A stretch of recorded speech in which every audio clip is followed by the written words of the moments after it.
Já a seguir, o Semanário Económico.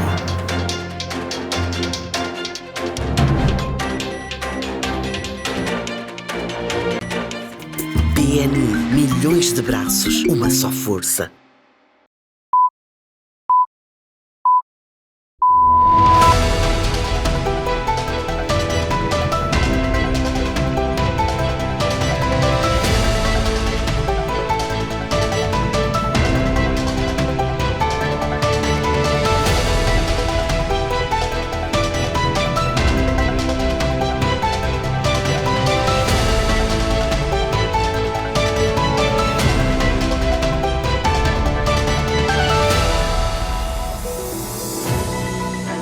Boa noite, você está a partir deste instante com o Semanário Económico aqui no seu canal de eleição, a STV Notícias. Terá a oportunidade nos próximos 60 minutos, sensivelmente, de acompanhar o que de mais relevante se passou no cenário económico nacional e também alguns desenvolvimentos mais significativos no panorama internacional da economia. Vamos então conhecer em detalhe as manchetes da presente edição.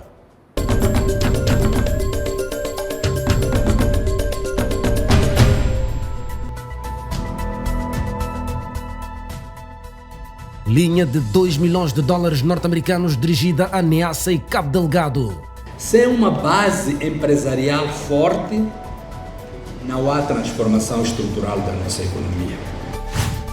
Mercado imobiliário em modo prudente prepara novo ciclo de crescimento. E nós temos hoje exemplos, por exemplo, de investidores que estão no país, alguns até há bastante tempo, e que hoje têm uma dificuldade tremenda em responder aos financiamentos que usaram para estruturar esses investimentos. Portanto, grande parte dos nossos investidores reestruturou os seus investimentos lá fora, com obrigações, por exemplo, em Inglaterra, na África do Sul e por aí fora. E hoje estão quase em default porque nós não conseguimos fazer os pagamentos.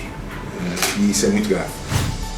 Baixa literacia digital amplia riscos internos nas empresas. Pessoas que entendem e conhecem sobre estes temas têm a responsabilidade de partilhar com as pessoas sobre os riscos, de aceitar conteúdos sem antes ler, sem antes saber de que forma contribuem para mim ou para os que estão à minha volta. Isto já não tem a ver nem configurar um ataque cibernético, tem a ver com a baixa literacia. Criação de capacidade técnica nacional é variável económica estratégica.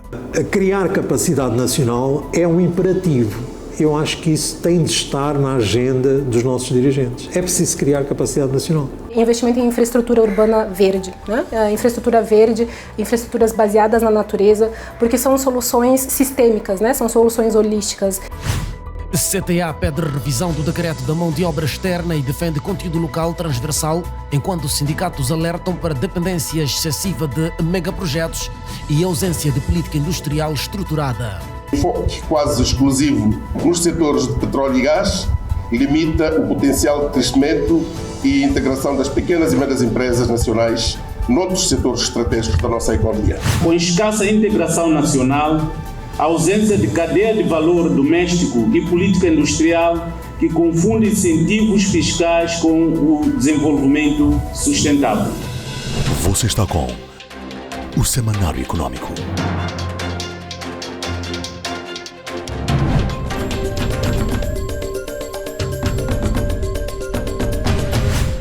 Os mais recentes eventos climáticos que assolaram recentemente o nosso país e que devastaram uma parte significativa das nossas infraestruturas veio exacerbar o debate sobre a sustentabilidade das nossas infraestruturas.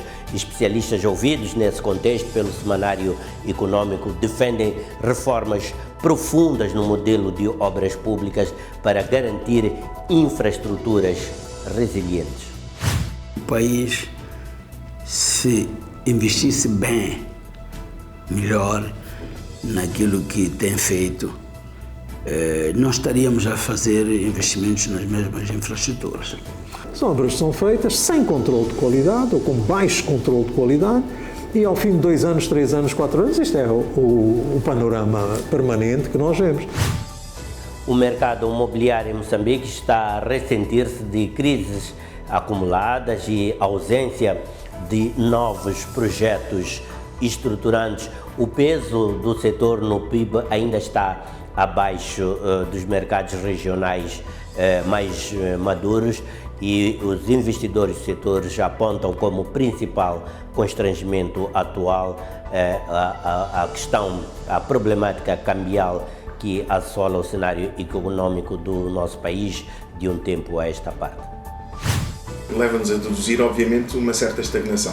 Mas eu acho que é um bocadinho pior relativamente à economia, porque eu acho que a economia, devido às sucessivas crises que nós tivemos particularmente nos últimos 6, 7 anos, e estou-me a lembrar, por exemplo, do Covid, da questão das dívidas ocultas, da entrada em Moçambique para a lista cinzenta do combate ao branqueamento de capitais e financiamento ao terrorismo, foram tudo evidências e crises e sucessivas dificuldades que levam ao afastamento do investimento imobiliário. A despeito de a cibersegurança estar a assumir-se cada vez mais como um ativo produtivo e critério de avaliação de investidores, existe a percepção de que o crescimento acelerado da digitalização em Moçambique não está a ser acompanhado com infraestruturas mínimas de segurança. Setores como o agronegócio, startups, fintech, plataformas públicas estão a digitalizar os seus processos e não está a ser acompanhado com aquilo que seriam infraestruturas mínimas de segurança. Através do projeto Conecta Negócios, sob auspícios da Agência de Desenvolvimento Integrado do Norte, o governo lançou um fundo de subvenções estimado em cerca de 2 milhões de dólares para impactar pequenas e médias empresas nas províncias de Cabo Delgado e do Niassa. Trata-se de um esforço para promover uma maior inserção das micro, pequenas e médias empresas nos territórios mais localizados nessas regiões do país. A transformação econômica do nosso país não se constrói apenas com grandes projetos. Constrói-se, sobretudo, com micro e pequenas empresas fortes, resilientes, inovadoras e que assumem riscos de forma responsável.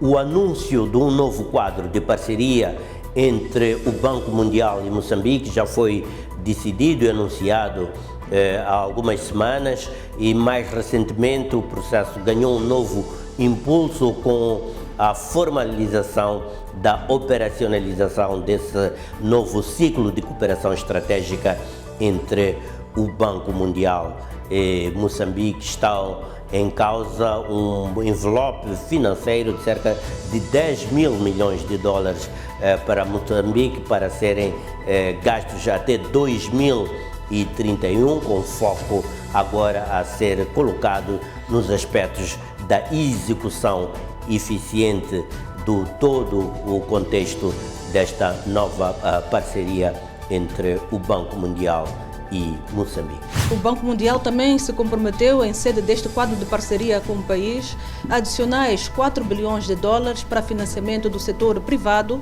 através das suas agências, que são, nomeadamente, o IFC, International Financial Corporation, e o MIGA, que estão tanto dispostos a trabalhar com o setor privado, tanto do nosso país.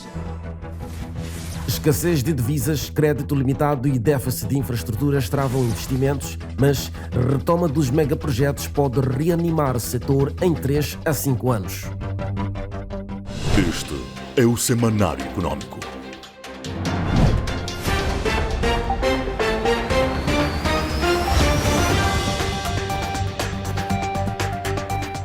O principal foco do empresário deveria ser preocupar-se em empreender, criar, ter novas ideias e produzir bens que possam agregar valor.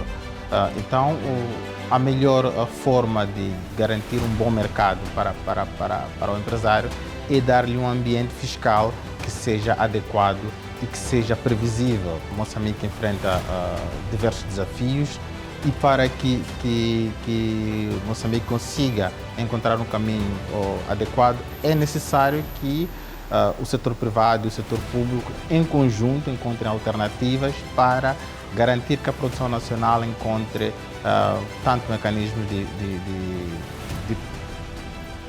fornecer a procura interna, quanto, quiçá, a procura externa.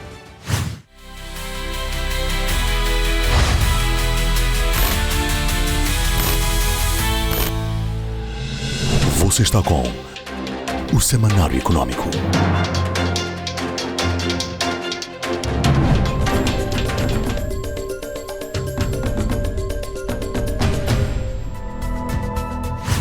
Os eventos climáticos extremos que culminaram com as cheias que devastaram infraestruturas públicas vieram apenas expor não apenas a destruição dessa mesma infraestrutura, mas expor um limite de planeamento e execução que privilegia o menor custo imediato em detrimento da durabilidade. Para especialistas do setor da construção civil e do urbanismo também, a resiliência começa mesmo antes da obra ser construída, começa na lei, no projeto e também no controlo de qualidade.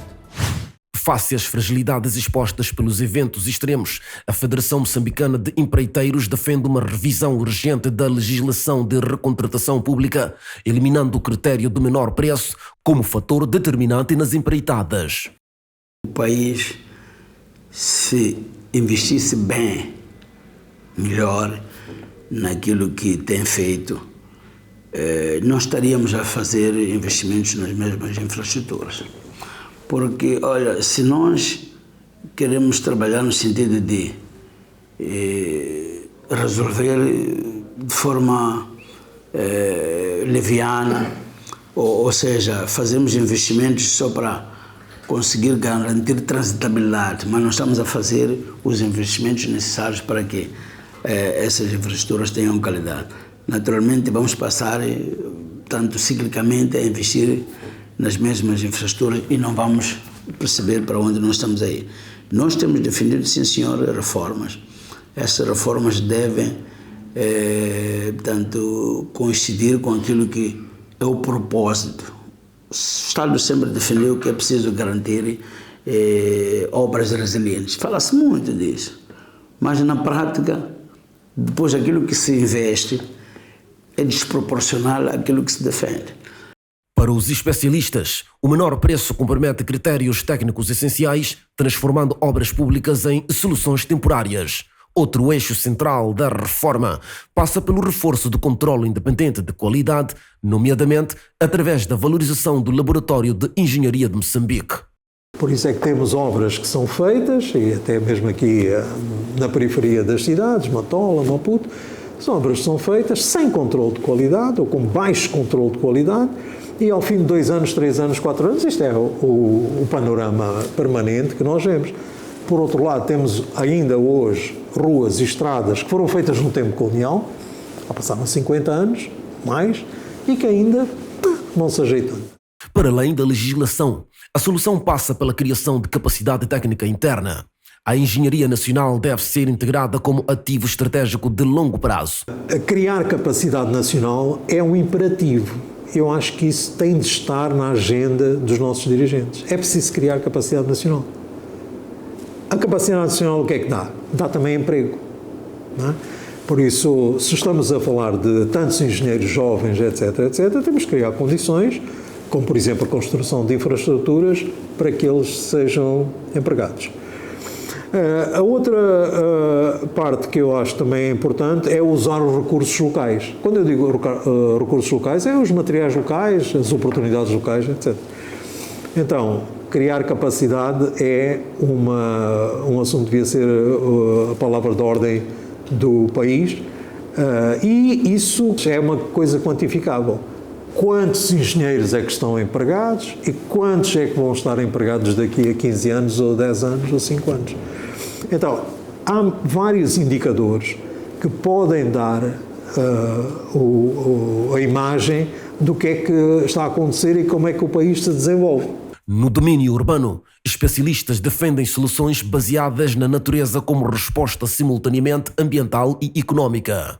Infraestrutura verde e soluções baseadas na natureza de um modo geral, tanto na área de infraestrutura urbana, mas também em áreas como, por exemplo, controle de erosão, melhoria da qualidade da água. Esses aspectos todos podem ser adereçados com soluções baseadas na natureza. As soluções incluem reforço de corredores naturais de drenagem, expansão planeada para zonas seguras, integração de dados climáticos atualizados nos projetos e o uso de materiais adaptados aos novos cenários.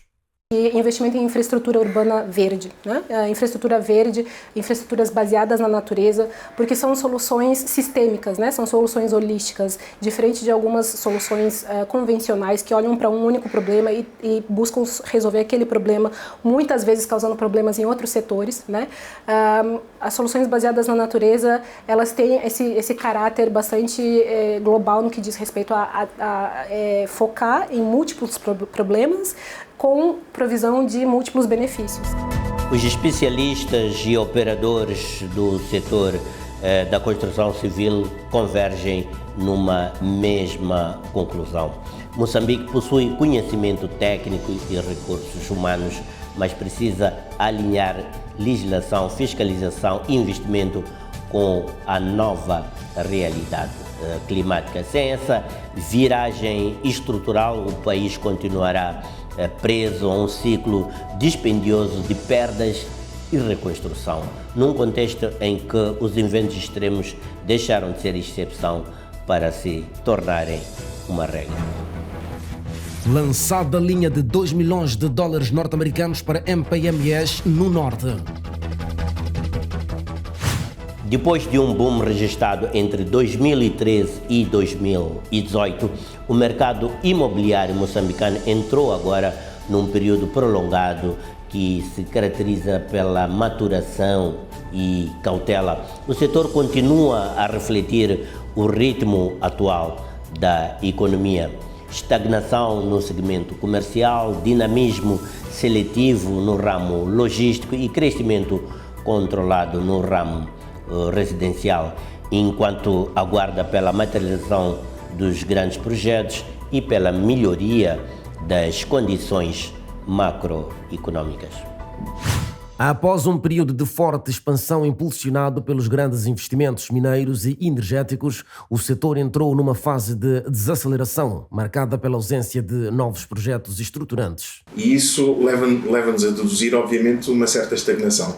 Mas eu acho que é um bocadinho pior relativamente à economia, porque eu acho que a economia, devido às sucessivas crises que nós tivemos particularmente nos últimos 6, 7 anos, eu estou-me a lembrar, por exemplo, do Covid, da questão das dívidas ocultas, da entrada em Moçambique para a lista cinzenta do combate ao branqueamento de capitais e financiamento ao terrorismo, foram tudo evidências e crises e sucessivas dificuldades que levam ao afastamento do investimento imobiliário. No imobiliário comercial, escritório e retalho, não há novos desenvolvimentos relevantes desde 2018. Ainda assim, as taxas de ocupação mantêm-se relativamente elevadas. Depois vemos algum desenvolvimento também no residencial, particularmente em Maputo, onde há muitos novos edifícios com construção até de qualidade, mas muito acima daquilo que as famílias moçambicanas ainda podem pagar.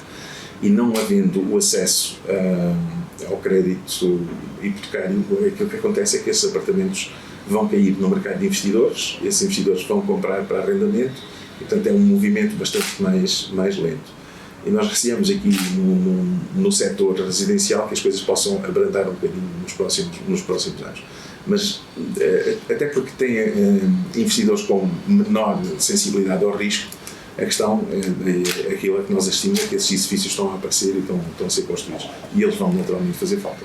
No retalho formal, a ocupação aproxima-se dos 90%. Já no segmento residencial, há crescimento seletivo em Maputo, mas os preços continuam acima da capacidade da maioria das famílias, devido ao acesso limitado ao crédito. Nós temos assistido a movimentações, a alguma vivacidade desse mercado, que decorre de dois fatores fundamentais quanto a mim. O primeiro houve uma crise de ocupação de terrenos que ter um desenvolvimento imobiliário, muita gente que construiu armazéns, enchendo aqui um bocadinho o setor logístico. E nós assistimos isso, por exemplo, na Matola.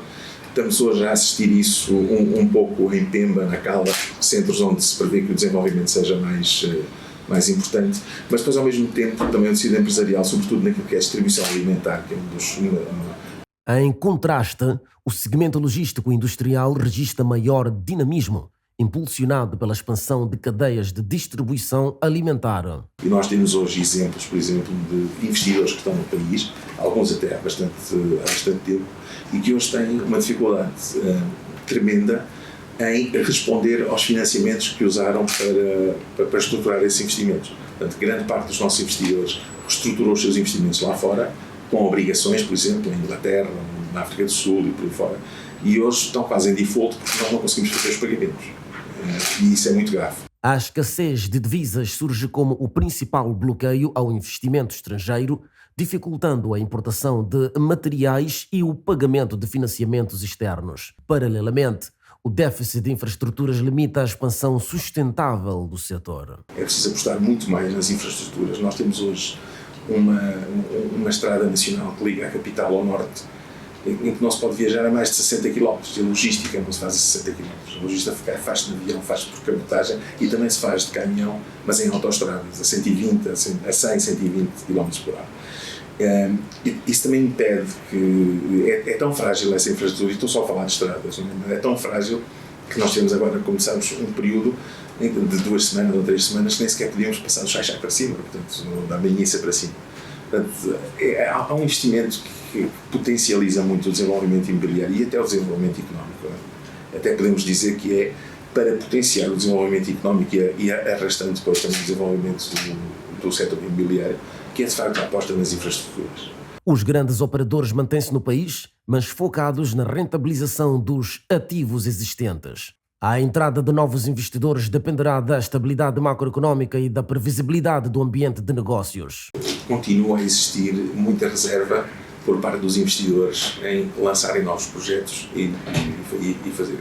Todavia, aquilo que eu sinto que existe mais no princípio deste ano, e já pegando aqui um bocadinho na reta final do ano passado, 2025, é que já há investidores a prepararem-se para novos investimentos. Já perceberam as necessidades, já perceberam que o país está a tomar um rumo diferente, que ainda não é confirmado, que ainda não é totalmente evidente, particularmente para os observadores de fora, mas tem havido intervenções, inclusive com esta última do Fundo Monetário Internacional, em suporte àquilo que se vai pensando e tentando fazer aqui em Moçambique, mas claramente este ano e o próximo serão anos de precaução, mas com lançamento de bases para que os próximos 3 a 5 anos possam eventualmente ser anos bastante interessantes para o imobiliário. Para Castilho, o imobiliário distingue-se da construção. O primeiro é o serviço de valorização e gestão de ativos. O segundo tem impacto direto no emprego e no volume de investimento.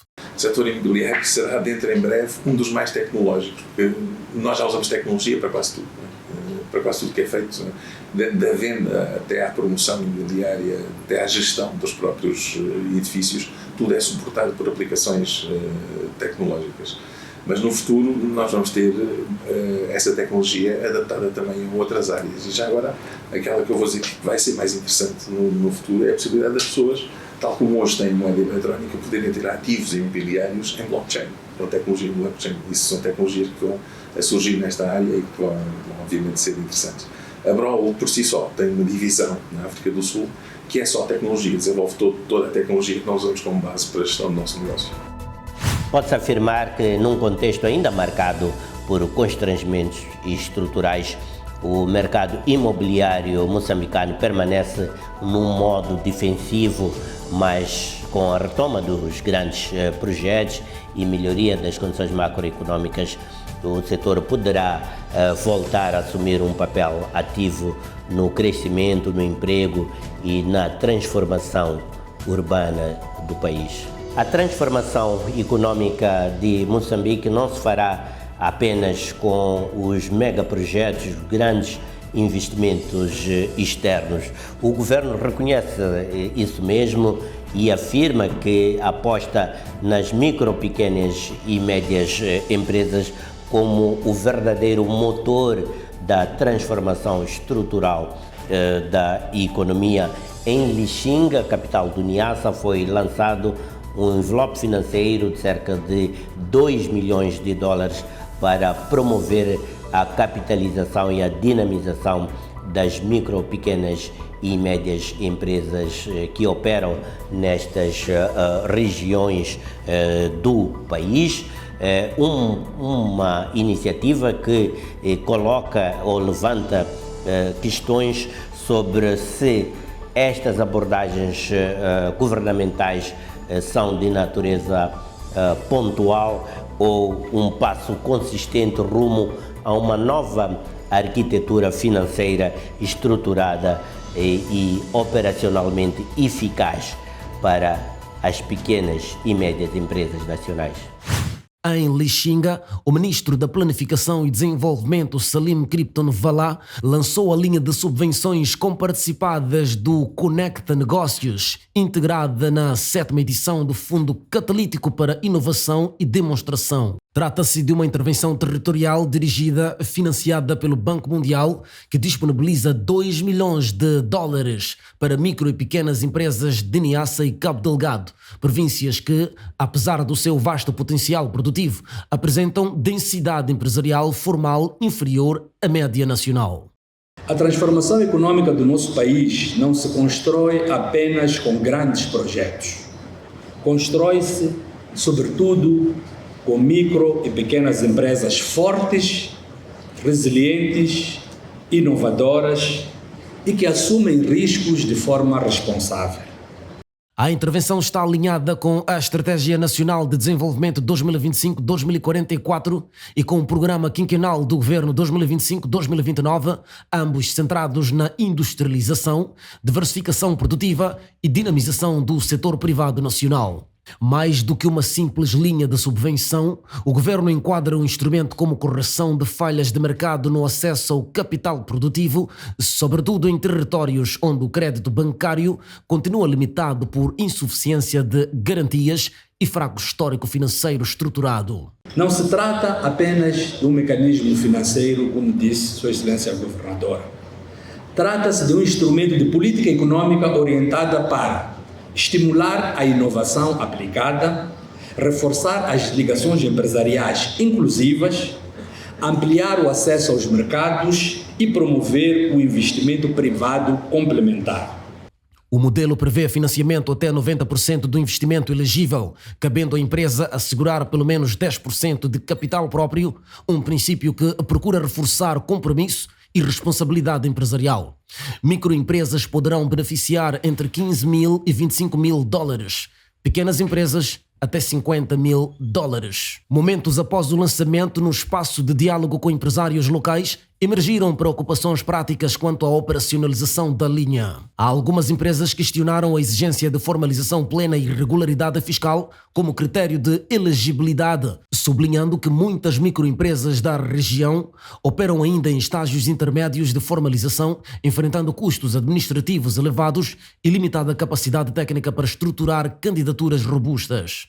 Outros manifestaram inquietação relativamente aos prazos de avaliação e desembolso, alertando que, em setores como o agronegócio e o comércio sazonal, atrasos podem comprometer ciclos produtivos inteiros. Houve ainda interpelações sobre a circulação efetiva com o sistema bancário, nomeadamente sobre a possibilidade de complementar a subvenção com crédito adicional, tendo em conta que, para empresas com fraca capitalização, a exigência de 10% de capital próprio pode constituir barreira significativa. Pretendemos, enfim, financiar capacidade produtiva e não consumo.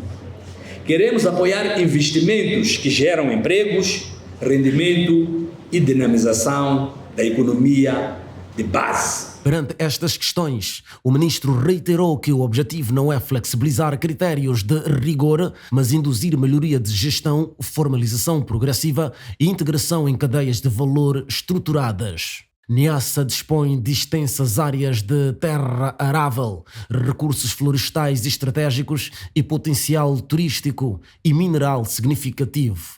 Cabo Delgado apresenta vantagens geoestratégicas e recursos minerais e hidrocarbonetos com capacidade de ativar cadeias de valor locais. O desafio, segundo o executivo, não é a ausência de recursos, mas a insuficiente capitalização empresarial e a fraca integração produtiva. Sem uma base empresarial forte, não há transformação estrutural da nossa economia.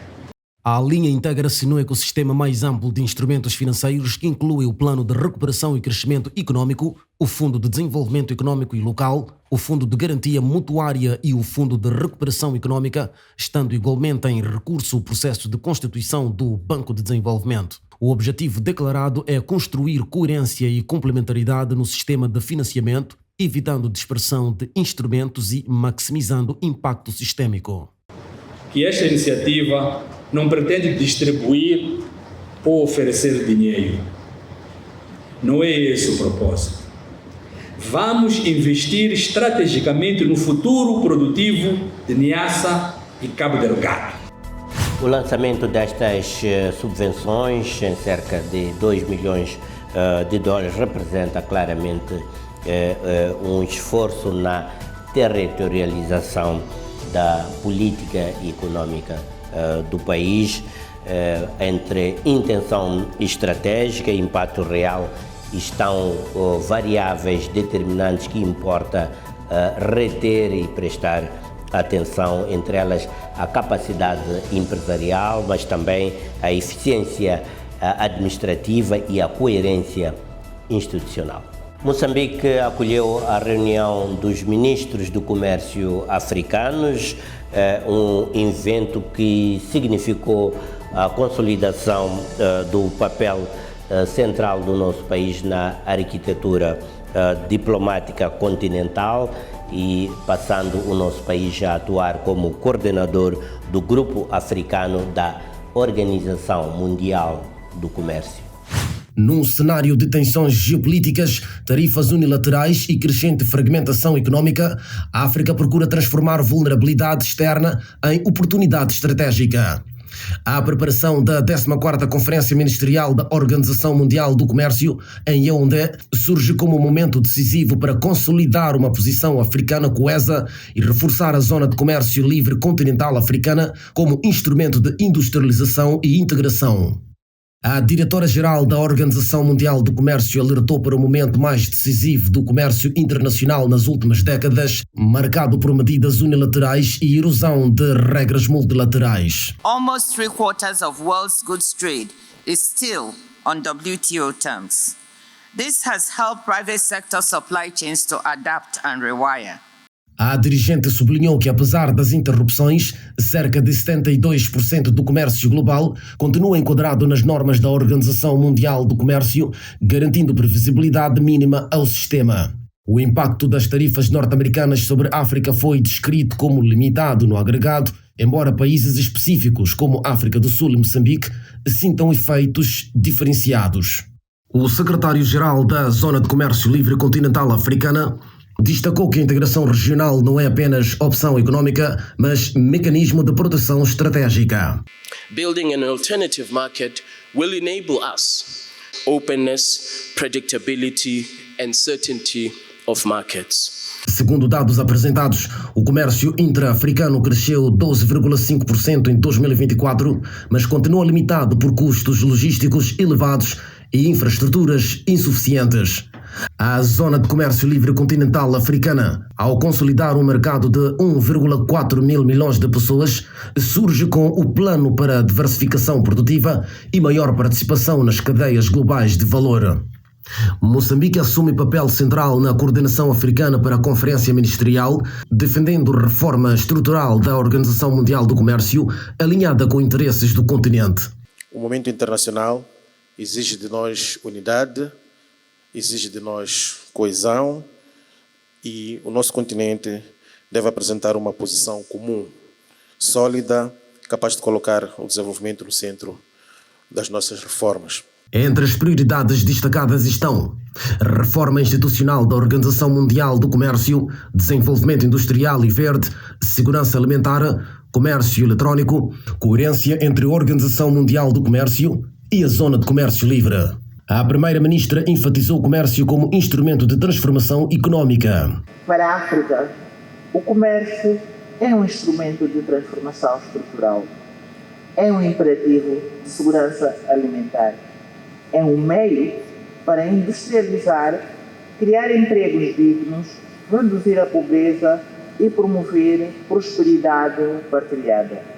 Apesar do potencial em minerais críticos, terras aráveis e demografia jovem, persistem desafios estruturais relacionados com dependência de matérias-primas e baixa industrialização. A necessidade de disciplinar subsídios agrícolas e limitar o uso abusivo de medidas de segurança nacional foi igualmente destacada. The increasing use of national security provisions to justify protectionist measures must be strictly regulated by multilateral system to prevent arbitrary decisions.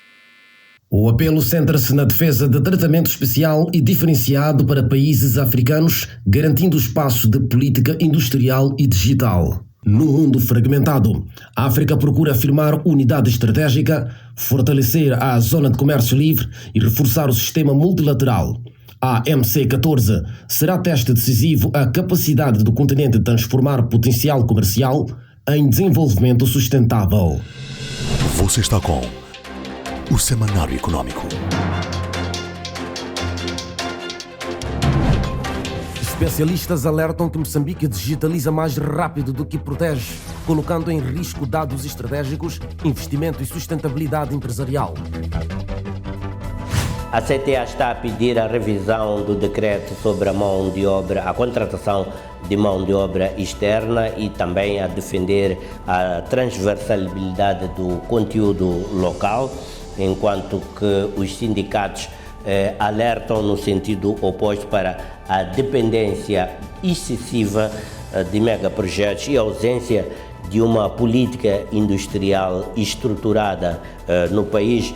O setor privado considera que a aplicação do decreto número 88/2024 tem introduzido custos contextuais adicionais no momento em que a economia necessita de ganhos de competitividade e produtividade para sustentar o atual ciclo de investimento, sobretudo nos setores intensivos em capital e tecnologia.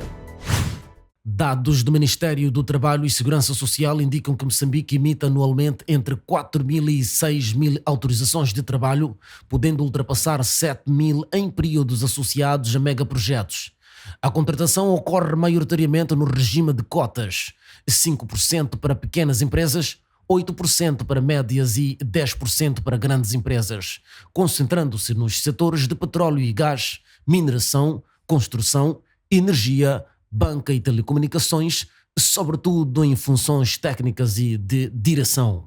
No setor, segundo a Confederação das Associações Económicas, os procedimentos administrativos atualmente em vigor estão a comprometer a eficiência operacional e previsibilidade empresarial.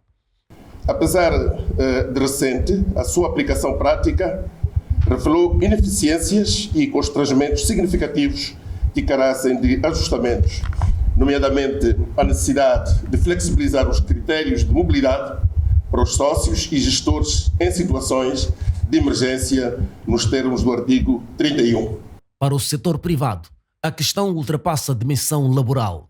Trata-se de sinalização regulatória.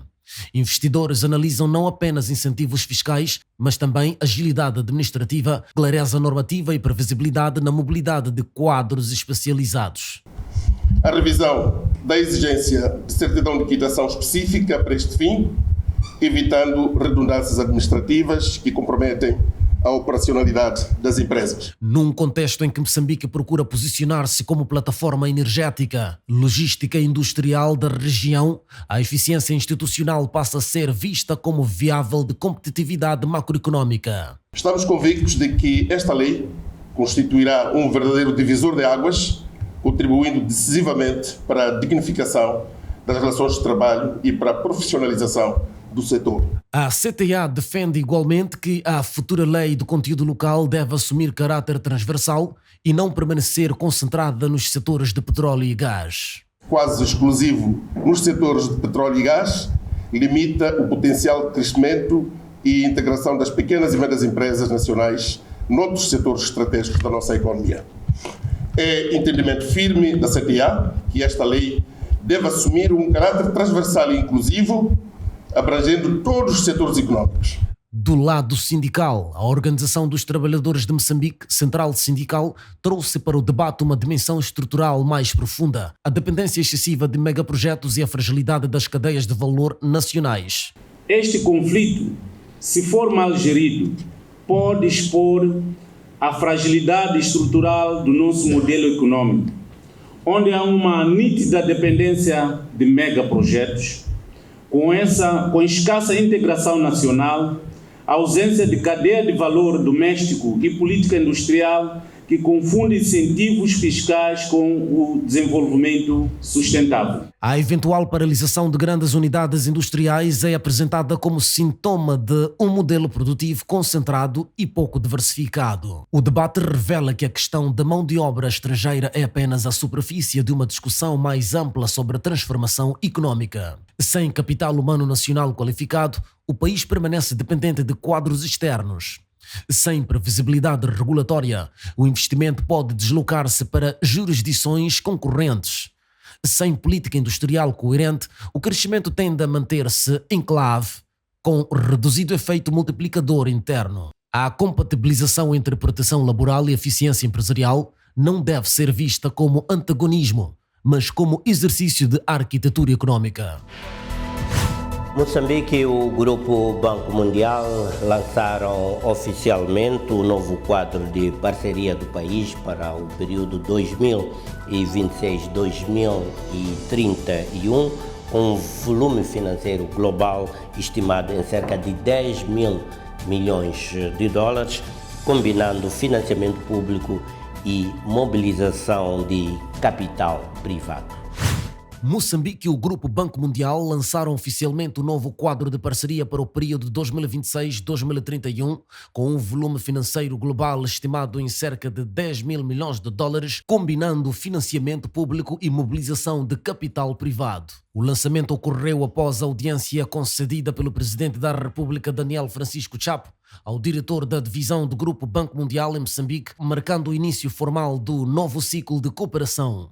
Segundo a Ministra das Finanças, Carla Fernandes Louveira, o portfólio público ascende a aproximadamente 6 mil milhões de dólares, aprovados pelo Conselho do Banco Mundial, destinados à implementação de projetos estruturantes entre 2026 e 2031. Para além do financiamento público, o novo quadro prevê a mobilização adicional de 4 mil milhões de dólares para o setor privado através da International Finance Corporation e da Agência Multilateral de Garantia de Investimentos. Este montante deverá apoiar projetos estratégicos já em curso e novas iniciativas em setores prioritários, incluindo energia, agricultura e turismo, áreas consideradas críticas para a geração de emprego e dinamização da economia. O envolvimento da International Finance Corporation e da Agência Multilateral de Garantia de Investimentos sinaliza uma aposta clara na alavancagem de capital privado e na mitigação de riscos para investidores. O pacote inclui ainda duas linhas específicas. Uma linha de prevenção e resiliência no valor de 450 milhões de dólares, válida por 3 anos, e uma linha emergencial de 20 milhões de dólares já desembolsada. Estes recursos destinam-se a financiar respostas a desastres naturais e situações urgentes, através do Instituto Nacional de Gestão de Desastres, bem como dos Ministérios das Obras Públicas, Habitação e Recursos Hídricos e da Saúde, com foco na aquisição de alimentos, medicamentos e produtos sanitários. Num país altamente vulnerável a choques climáticos, esta componente assume relevância macroeconómica significativa ao reduzir a necessidade de ajustamentos fiscais abruptos em momentos de crise. De acordo com Sissoko, o novo quadro de parceria centra-se na criação de empregos e oportunidades económicas com prioridade nos setores de energia, negócio agrícola e turismo. O responsável destacou que a principal orientação deixada pelo chefe de Estado foi clara: acelerar a execução e reforçar a monitoria para garantir que os financiamentos se traduzam efetivamente em melhoria das condições de vida dos moçambicanos. A ênfase na execução reflete uma preocupação recorrente na cooperação internacional, a capacidade institucional de transformar compromissos financeiros em resultados concretos. O volume anunciado representa uma das maiores janelas de financiamento multilateral para Moçambique na última década. Contudo, o impacto dependerá de 3 fatores centrais: a capacidade de absorção institucional, a articulação com a estratégia de consolidação fiscal e a eficácia na mobilização de investimento privado complementar.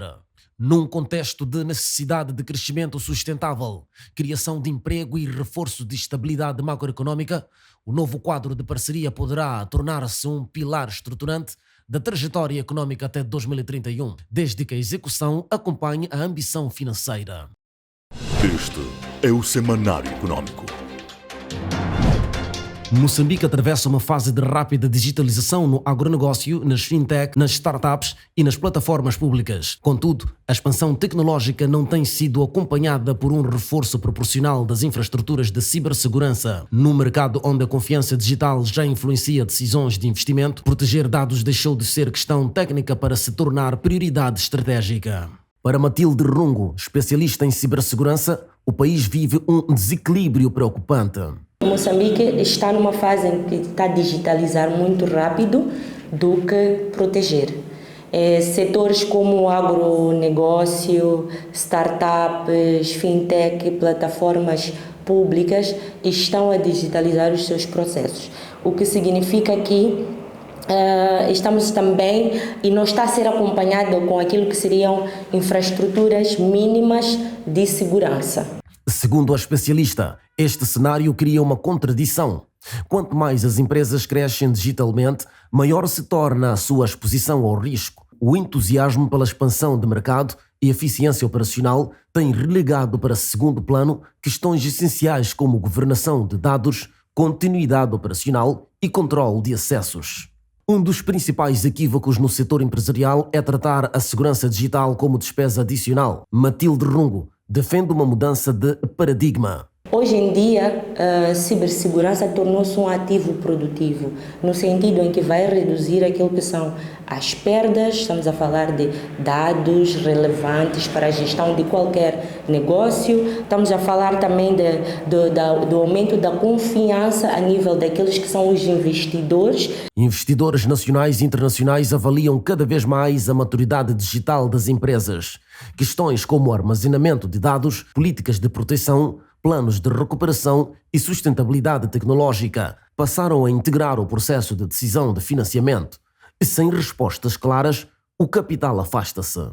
O setor agro, tradicionalmente menos digitalizado, encontra-se agora num processo acelerado de modernização. Plataformas de comercialização e sistemas de gestão digital prometem acesso a novos mercados. Contudo, segundo a especialista, há uma falha crítica: a ausência de questionamento estratégico. Antes de adotar uma ferramenta digital, para onde é que esta informação ela vai?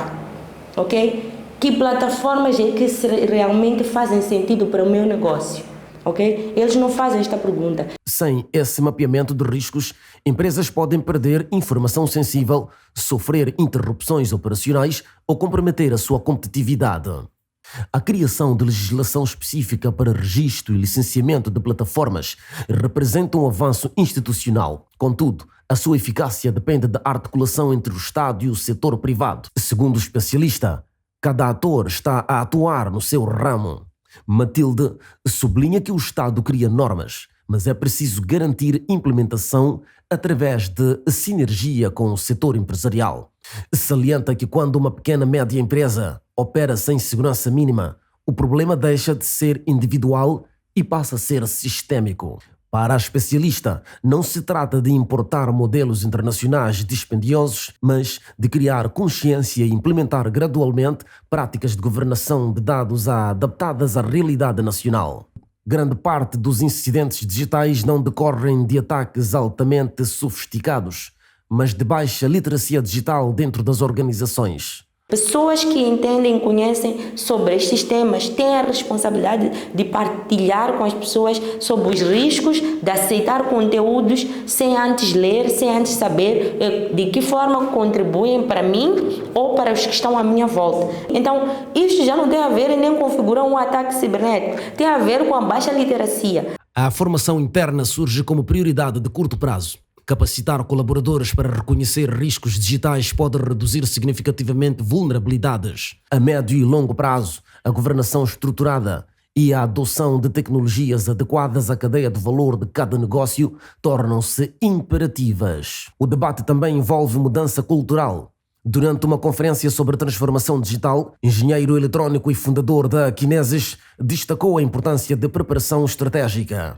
Nós temos que mudar a nossa mentalidade e começar a ir atrás da transformação digital, porque um país sempre terá os seus problemas, mas isto não é desculpa para que deixemos de investir em iniciativas deste género. Para Neto, o acesso ao conhecimento e às tecnologias modernas continua a ser um dos maiores desafios na consolidação da cibersegurança em Moçambique. O Ministério das Comunicações e Transformação Digital está a implementar uma nova legislação quanto a essa questão e isto é um bom primeiro passo e acredito que daqui a 2, 3 anos estaremos melhor estabelecidos no mercado de cibersegurança. A cibersegurança pode ainda representar uma oportunidade econômica. O aumento da procura por serviços especializados tende a gerar novos empregos qualificados e estimular o ecossistema tecnológico nacional. Ao integrar segurança desde o desenho das soluções, startups e negócios verdes aumentam a sua credibilidade junto de financiadores e parceiros internacionais. Mais do que defesa, trata-se de estratégia de posicionamento.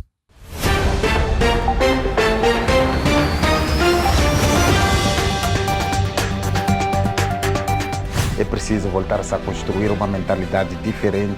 É preciso olhar a economia, olhar o país, olhar o Estado com um senso de pertença, olhar como algo para o conjunto e deixar de olhar de forma individualizada e para grupos. Esse é um dos principais desafios. É preciso a pessoa olhar e dizer que, olha, daqui a 20 anos eu posso não estar, mas meu filho tem que estar num país que tenha estradas. É preciso alguém dizer, olha, daqui a 20, 30 anos eu posso não estar, mas os meus descendentes têm que estar num país que tenha fronteiras organizadas, que tenha dignidade de se expressar como país. Porque neste momento nós olhamos de forma individualizada. A outra coisa é investimento.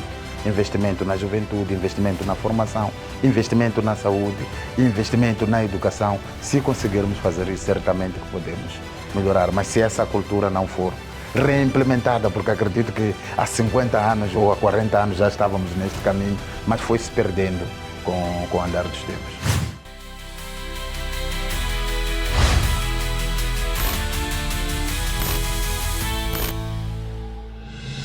Você está com o Semanário Econômico.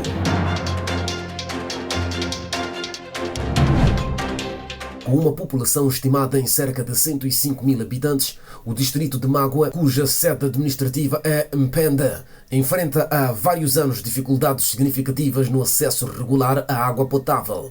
O crescimento populacional e a limitação das fontes existentes tornaram o antigo sistema de abastecimento incapaz de responder às necessidades básicas da população, sobretudo na vila-sede. É neste contexto que surge a intervenção da HCB, centrada na reabilitação do sistema anterior, na abertura de 2 novos furos e no reforço da capacidade de captação e distribuição do recurso hídrico. Com este apoio que a HCB vem nos dar, vai ajudar a resolver um problema, que é o problema de água. A sede tem muita população, e as fontes eram menores. Mas com esta ampliação do sistema, não só do sistema, mas também com o aumento das fontes de captação de água, isso vai ajudar para que o distrito, a sede do distrito, tenha mais água potável para a população. Achamos que é uma grande ajuda que a HCB veio dar ao nosso distrito, porque grande parte da população vai ter o benefício direto desta água. Com a conclusão das obras, o sistema de abastecimento de água passará a dispor de um caudal total de cerca de 14,4 metros cúbicos por hora, resultado da abertura de novos furos e da reabilitação de infraestruturas existentes. A rede de distribuição será alargada para cerca de 11 km, permitindo a reabilitação de 130 novas ligações domiciliárias.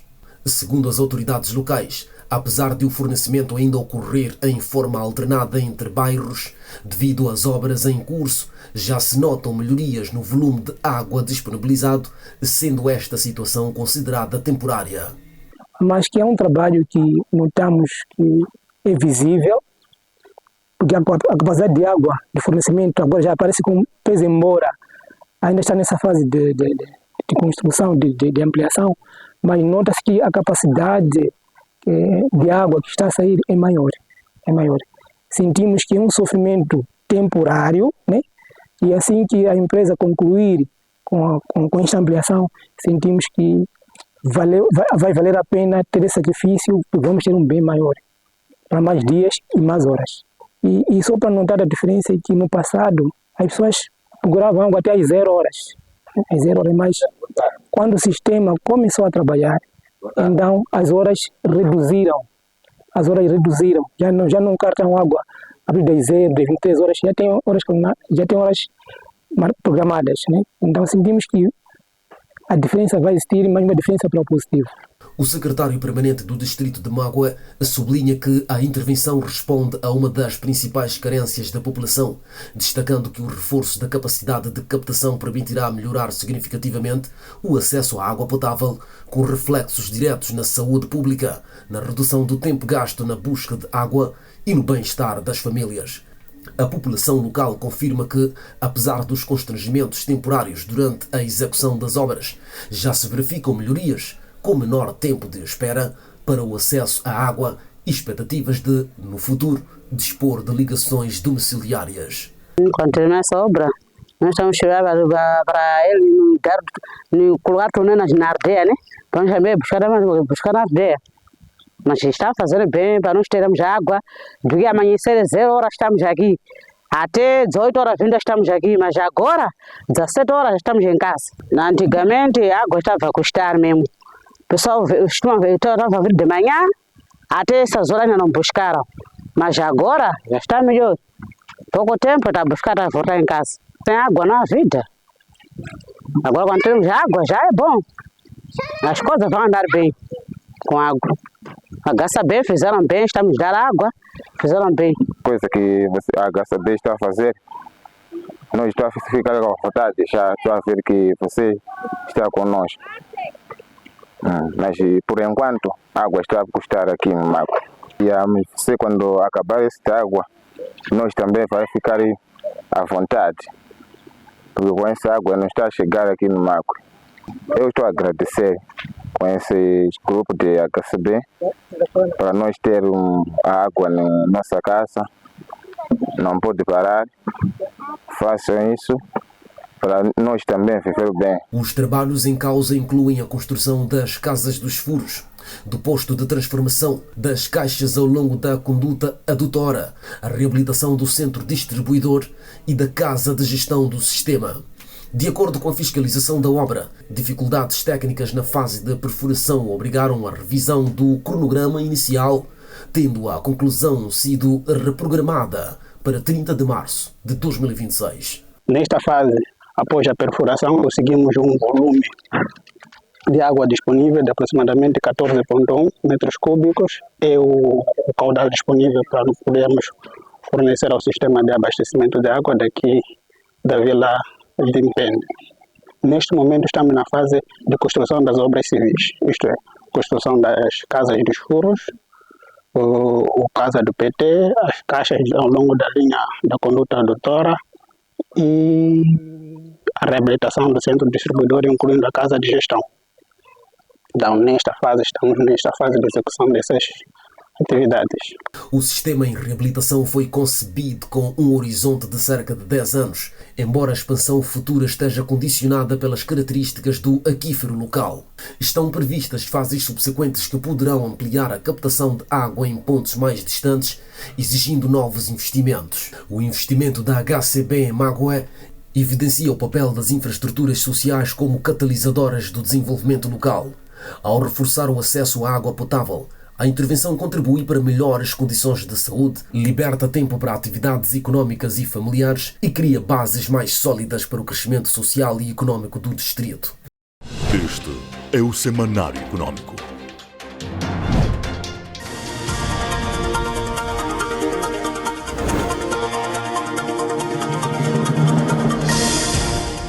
Da perspectiva nacional, passamos agora para o plano internacional. Começamos pelas notícias sobre a evolução do setor dos serviços na economia internacional, com efeito já o reconhecimento de que os serviços estão a impulsionar o crescimento nos países menos desenvolvidos, mas a produtividade continua em déficit. O relatório da Organização das Nações Unidas para o Comércio e Desenvolvimento, UNCTAD, alerta que a expansão do setor terciário, embora esteja a acontecer de uma forma acelerada, continua concentrada em atividades consideradas informais e de baixo valor acrescentado. Até 2050, estas economias terão de criar cerca de 13,2 milhões de empregos por ano, mas a maioria continua concentrada no comércio informal e em atividades de baixa produtividade, onde ter trabalho não significa sair da pobreza. A produtividade média é 11 vezes inferior à das economias desenvolvidas, limitando a capacidade de exportar serviços com maior valor acrescentado. O turismo domina as exportações de serviços, mas com fraco impacto na industrialização e no emprego, enquanto os serviços digitais, os mais dinâmicos do comércio global, representam apenas 0,16% das exportações destes países, devido a déficits de conectividade, competências e infraestruturas. A Conferência das Nações Unidas sobre Comércio e Desenvolvimento defende políticas integradas que liguem serviços à indústria, energia, educação e digitalização. A mensagem é clara. Os serviços não são um atalho automático para o desenvolvimento e sem transformação estrutural, o crescimento dificilmente será inclusivo, um desafio direto para as economias africanas, incluindo Moçambique. A nova corrida tecnológica já não é pelos chips, mas é sim pela eletricidade.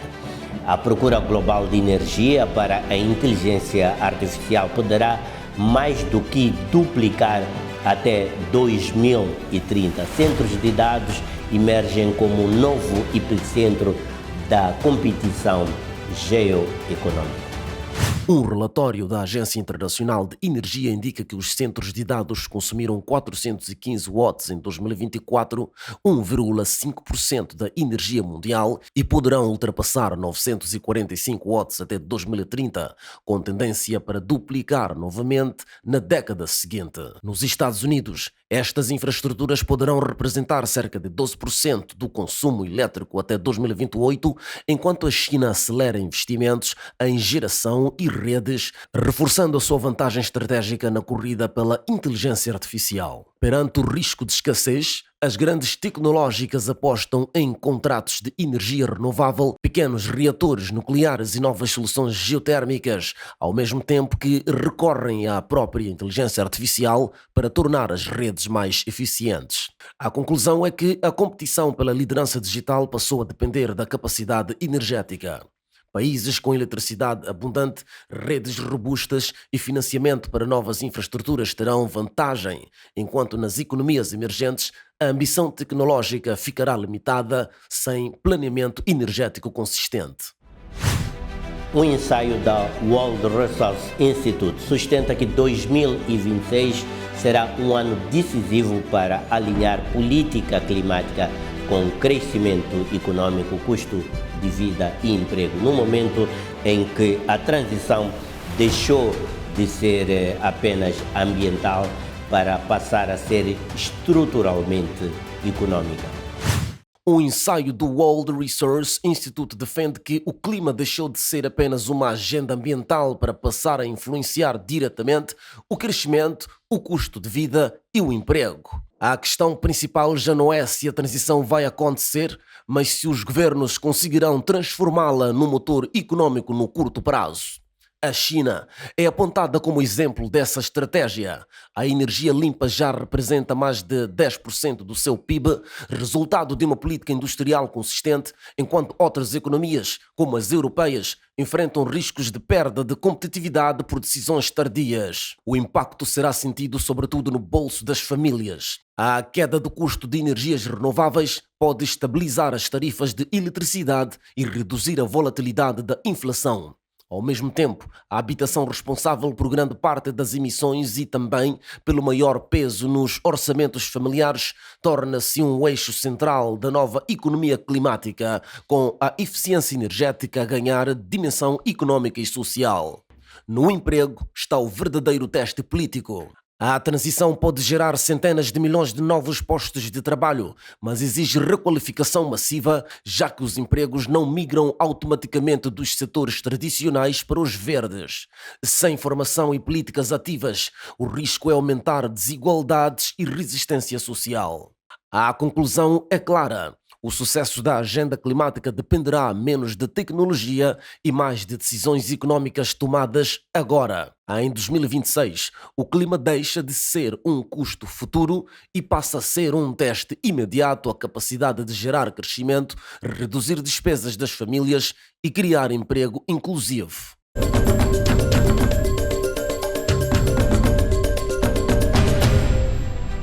Entramos nos momentos finais, é tempo de recordarmos os principais momentos que definiram a presente edição do Semanário Econômico.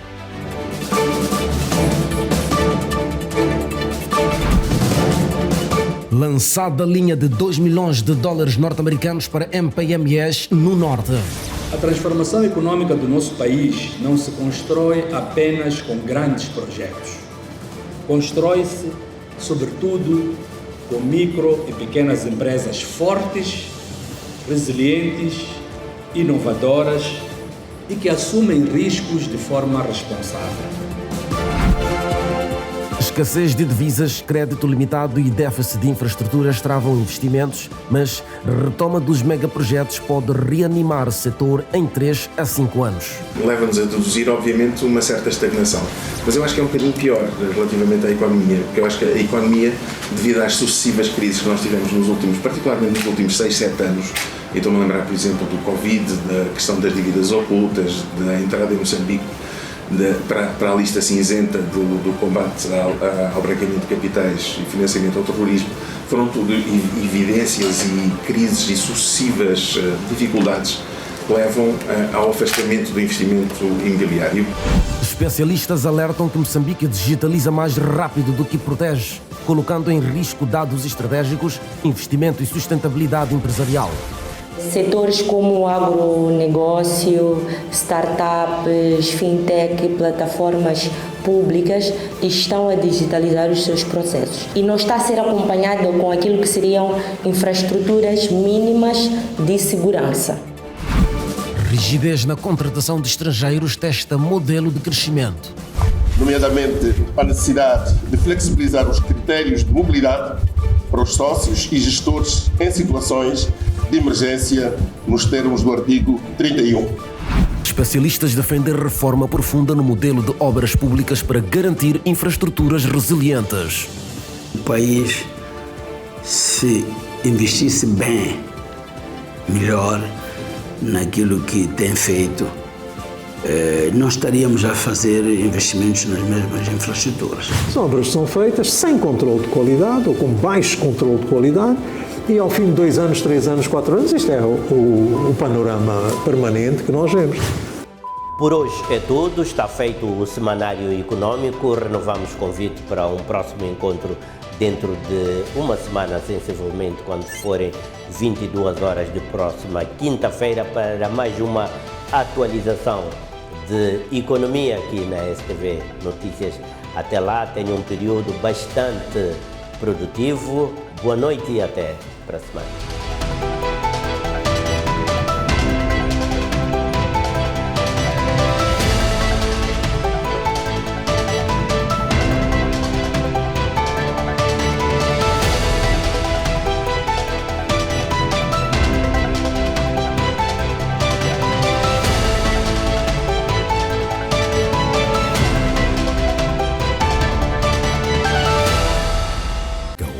Passa 50 anos.